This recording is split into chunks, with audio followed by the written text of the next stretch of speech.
Well, in Nigeria, the candidate of the ruling party, Bola Tinubu, is currently in the lead in the results which have been announced so far. He's got around 44% of the votes. Atiku Abubakar has won around 33%. Peter Obi has won around 18%. But there's still many states to count. The results have not been formally released yet. Martin Ihembe is a political scientist in Nigeria. Martin, good afternoon to you, and thank you for your time. So, from what I know, 14 out of the 36 states in your country have now announced their results. Can anyone beat Tinubu? Is it possible for someone to still overtake him? Yeah, good afternoon, Stephen. I cannot say for sure because it's a tight race at the moment. There will be a problem for Tinubu to secure the constitutionally required majority to clinch the presidential seat, because the votes have been divided. And if you have followed what has happened on Saturday up until now, you realize that Tinubu's stronghold, he lost the election in Lagos State, which would have enhanced his chances of winning the election. So in the northern part of the country, former Vice President Atiku Abubakar has done so well in the northern part of the country. He has gotten more states, but in terms of the number of the votes, Tinubu has gotten more votes. And then Obi too has gotten some of the states. He won the Federal Capital Territory. He won Lagos. And then he won Enugu. He won Nasarawa in North Central. So I foresee a situation whereby there will be a second ballot as required by our constitution in the event that Bola Tinubu, who is the leading candidate, does not secure the constitutional requirement of 2/3 of 36 states of the federation. He needs a simple majority, though. So we've seen the two candidates who are not leading, Obi and Abubakar. They've also said they want the official results to be delayed. In fact, I understand they walked out of an election center. They are concerned about the elections. Do they have good grounds? I mean, is there evidence that they aren't being treated fairly? Yes, actually, Nigerians are not happy. They are not happy in the sense that what is being announced is not a true reflection of what happened at the polls, at the polling units.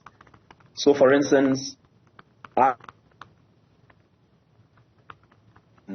University of Ibadan, and the whole of the University of Ibadan, there are several polling units there. It was clear that Obi was leading. So it seems the results were tampered with from the polling units to the collation center. And what the present INEC did before the election was to bring about technological innovations. And Nigerians had confidence in INEC that if the innovation is followed to the letter, the election result will be a reflection of what Nigerians voted at the polling unit. So here's how it was meant to work. You move to your polling unit, the official recognizes you. You by showing your PVC, which is a permanent voter's card, and then the official checks you on the voters register. Once he or she sees your name, you go to the BVAS technology, which identifies you. And once the BVAS technology identifies your biometric and your facial descent, you are issued with a ballot paper for the senatorial, the House of Representatives, and the presidential election. That pretty much was the case in most instances. So now the BVAS captures you upon accreditation and you go and vote. So in many cases what happened was that after the capturing by the BVAS and the election results were announced, it wasn't what was announced it wasn't what was announced at the polling unit that was announced as the final result. It was tampered with. So most polling units officials didn't end up uploading the result to the central database of INEC. And once they do that, anybody can get the result. And you can be able to cross-check with what INEC finally announces with what you are getting on the IRF portal, which is the election result portal. So the election result portal ended up not working as it was designed, which is the bone of contention at the moment. So the working out at the collation center that you rightly mentioned, Obi and Atiku Descendee, arose from this,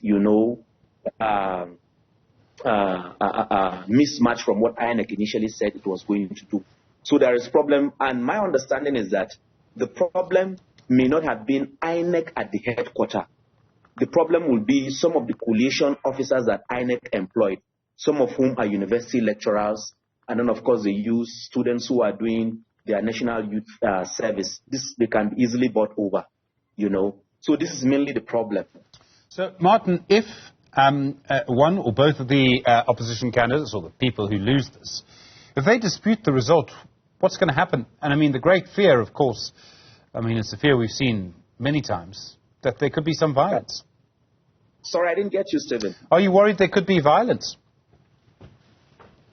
Yes, here's the thing, Stephen. I hope there wouldn't be, but the mood in the country is that of change. That's the mood in the country, is that of change. And once it does not correspond with what the electorates want, I foresee a situation where, I foresee a situation where people will, for instance, that it happened in Lagos during the election where supporters of Bola Tinubu wanted to frustrate where they were losing the election. Because in Lagos is a cosmopolitan environment, you know, and it's believed that Bola Tinubu has control of the votes in Lagos. It turned out that he didn't. And it was in the process of trying to shortchange or subvert the wishes of the electorate that there were cases of violence, people were, you know, that kind of thing. So I foresee a situation where you expect Obi to have won the election and he lost. And we've seen the results that have been uploaded in some areas where they match. And it's impossible where you say, for instance, you vote in Pretoria and then they are bringing a result somewhere in Johannesburg. The same with Pretoria. That's the kind of situation we're seeing. So it's a case of doctoring, sort of. But this is up to the courts to decide if the candidates so wish to challenge the election result. Martin Ihembe, thank you. Really appreciate that. Martin Ihembe is a political scientist based in Nigeria.